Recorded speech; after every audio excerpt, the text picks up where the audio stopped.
Hi! சிகப்பு சோளத்தில் தோசைக்கு எப்படி மாவு அரைக்கிறதுன்னு பார்க்கலாம். 1 கப் சிகப்பு சோளம் எடுத்திருக்கோம். அது கூடவே 1/4 கப் உளுந்து, 1 டீஸ்பூன் வெந்தயம் சேர்த்து ஒரு 6 to 8 ஹார்ஸ் நல்லா வாஷ் பண்ணிவிட்டு நம்ம ஊற வச்சு எடுத்துக்கலாம்.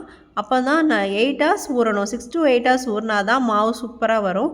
அதுக்கப்புறமா நார்மலாக நம்ம எப்படி தோசைக்கு மாவு அரைச்சிட்டு புளிக்க வைப்போமோ அதே மாதிரி புளிக்க வச்சுட்டு தோசை ஊற்றினோம் அப்படின்னா ரொம்பவே டேஸ்ட்டாக இருக்கும். இதே மாதிரி சோளத்துக்கு பதிலாக வெள்ளை சோளம் போட்டுக்கலாம், கம்பு, ராகி இந்த மாதிரி எது வேணாலும் நம்ம சேர்த்துக்கலாம்.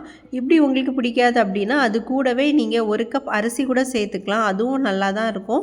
ட்ரை பண்ணி பாருங்கள். நார்மல் தோசையை விட ஹெல்த்தியாக இந்த மாதிரி டெய்லி ஒரு தோசை வச்சு சாப்பிட்டோம் அப்படின்னா உடம்புக்கும் ரொம்ப நல்லது. ட்ரை பண்ணி பாருங்கள்.